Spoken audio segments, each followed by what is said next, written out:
Hello everyone, for my second video, I have here with me tax remedies.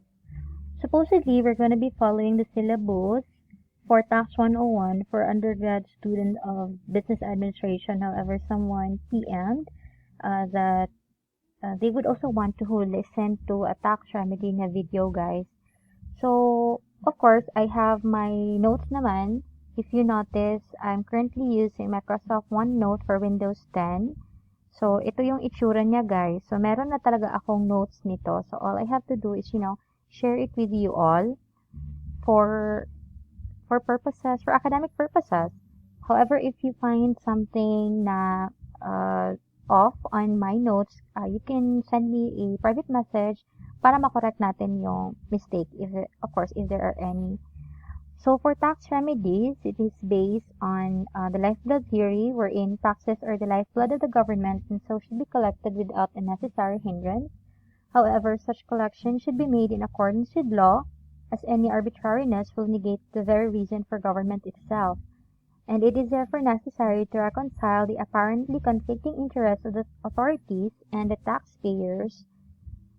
So the real purpose of taxation, which is the promotion of the common good, may be achieved. Diba? Why do we have conflicting interests with the government? Of course, we earn money, and then the income that we earn, portion of that will go to for the benefit of the public, right? So sometimes you are also hesitant. Are we going to, give the government this particular amount? Is it even worthy to give? Diba ganun, ganun. So may mga conflicting interest talaga, guys. So the law already set up yung parang tinatawag natin na due process, no? So who got the power to make assessment? Of course, that is under BIR, under the Bureau of Internal Revenue. This is from the National Internal Revenue Code, Section 6A.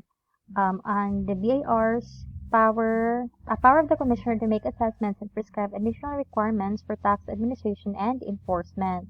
So the examination of returns and determination of tax due. So after a return has been filed, of course, we do the self-assessment first, and then we submit it to the Bureau. The Commissioner or his duly authorized representative may authorize the examination of any taxpayer in the assessment of the correct amount of tax, provided, however, that failure to file a return shall not prevent the Commissioner from authorizing the examination of any taxpayer. So now let's move on the tax remedies. Ano nga ba yung tax remedies? Of course, tax remedies refers to the procedural steps that may be undertaken by the government or a taxpayer for the resolution of disputes. Kasi nga, di ba, they have conflicting interests. So what do we have? Remedies. Remedies both on the part of the government and also on the taxpayers side. So, silang dalawa may may remedies. Okay, so we have here on the first column, we have the government remedies. We have administrative remedies in the forms of assessment. And these assessment, guys, we will be discussing it thoroughly later. Okay, same thing, so parang introduction lang nga ito. So you have government remedies, you have assessment. On the other hand, on the other side, rather, the taxpayers' remedies. Upon the assessment, they have first is the tuple test with requests for reconsideration and requests for investigation, and number 2 for compromise and abatement. They also have collection as part of the administrative remedy, and on the government, of course, they have the enforcement of tax lien, on the exchange of personal property, garnishment of bank deposits, levy of real property, compromise and abatement, penalties and fines, non-availability of injunction to restrain collection of tax, forfeiture, suspension, and suspension of business operation. On the other hand, on the taxpayer side, they could have tax refund and tax credit. But of course, guys, these are not easy na mga na mga terminologies, para same thing lang din sa inyo, yung parang isip ko, okay, yung ibig sabihin ng enforcement, ano kaya yung ibig sabihin ng restraint, garnishment, mga ganon.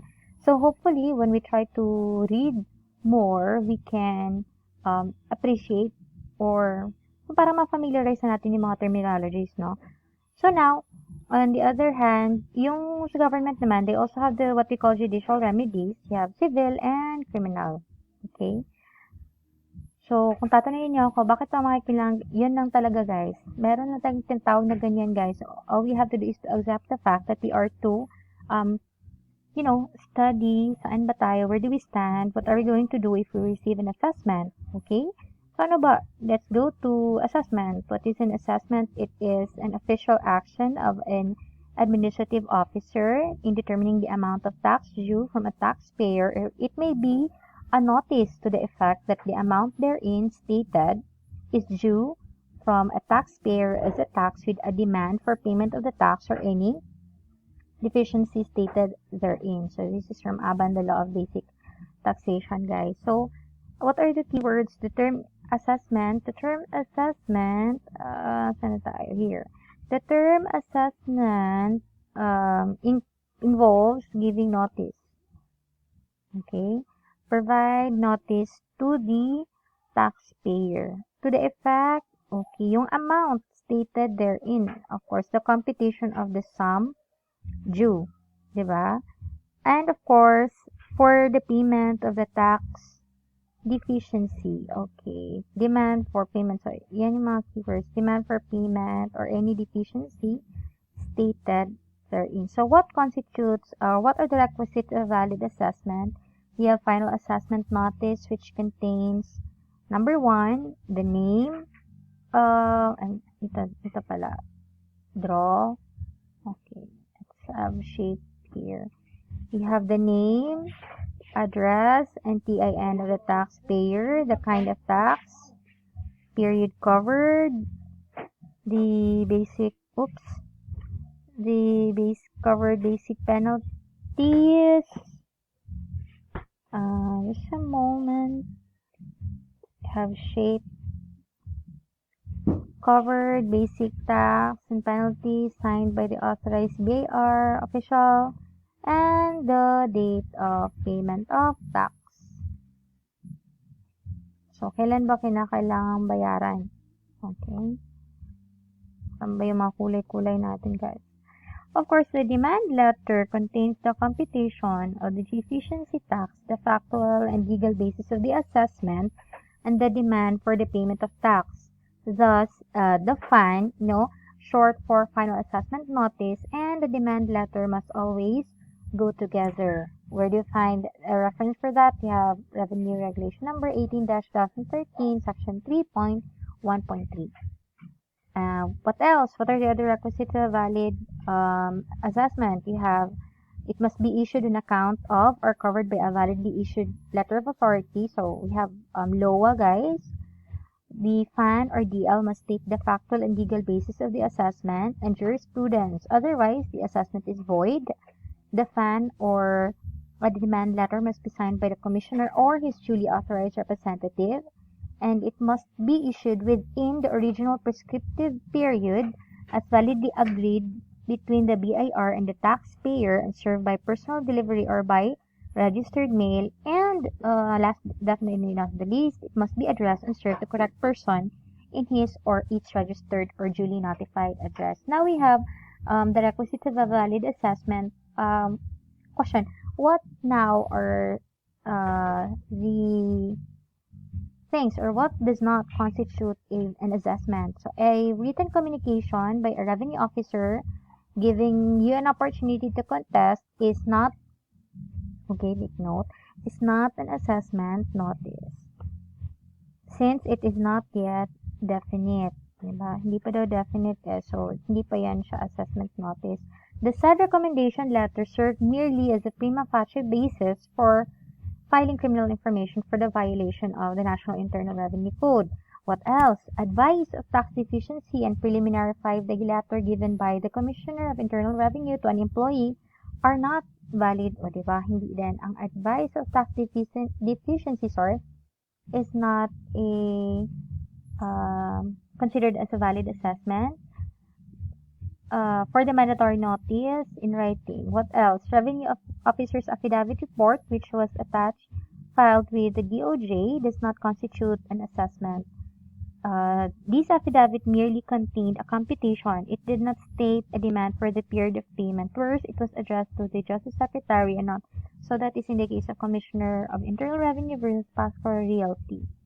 Now, here, the principles governing tax assessment, guys, these are very basic. No? Basic nga lang siya, pero kinakailangan you need to remember from time to time that not all documents coming from the BIR containing a computation can be deemed assessment. So, we need to remember what constitutes valid assessment time and time again so that by the time we receive a document, we can, you know, have our judge assessment. I mean, personal assessment. Ano ba itong natanggap natin? Ito na ba to? Is it pansit? So, yung LOA, yung, of course, meron din naman mga heading, yung mga document, no? So, at least we know. Next, all presumptions are in favor of the correctness of tax assessments.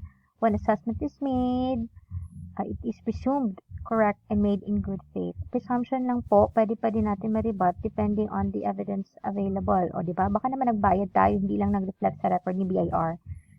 The taxpayer, we have the duty to prove otherwise, and in the absence of proof of any irregularities, an assessment duly made by a BIR examiner and approved by his superior will not be disturbed. Exception to the rule, the prima facie correctness, does not apply upon proof that an assessment is utterly without foundation, meaning it's arbitrary and capricious. Yeah. And of course, assessment should not be based on presumptions, no matter how logical the presumption may be. So, the assessment must be based on actual facts. So, importante yung mga documents natin, guys, yung mga pinag-submit natin, guys. Dapat may kopya tayo lahat nun. Assessment is discretionary on the part of the CIR. Mandamus will not lie for it. Will constitute judicial encroachment. And then, authority may be delegated. Said assessment has the same force and effect as that issued by the commissioner. Very busy na commissioner, guys. Meron siya na tinatawag na authorized representative. Okay, now we move on the different kinds of assessment. Of course, as a taxpayer, we do self-assessment. This is assessed by the taxpayer himself, reflected in the return filed by him. Yan yung ginagawa natin, guys. We do the self-assessment. By BIR with no authority, this refers to the illegal and void assessment wherein the tax assessor has no power to act at all. We also have BIR assessment made by the BIR with authority. We have deficiency assessment, erroneous assessment, disputed assessment, and jeopardy assessment. So, ito ang rami-rami niya, guys, no? Pero, just familiarize yourselves with the definition. Pag deficiency, made by the tax assessor himself where the correct amount is determined after an examination or investigation is conducted, yung dumaan talaga ng due process. Erroneous, meron ng assessment, kaso lang mali yung assessment. Okay? And there was an error. Errors in the erred in the exercise of such power. Disputed assessment takes place when the taxpayer question assessment. Okay, nag-assess na si nag-assess na si BIR tapos sinasabi ni taxpayer, oops, hindi po yan. I think there is something wrong with the computation, something like that, diba? So, jeopardy naman refers to a tax assessment made without the benefit of a complete or partial investigation by an authorized revenue officer who has reason to believe that the assessment and collection of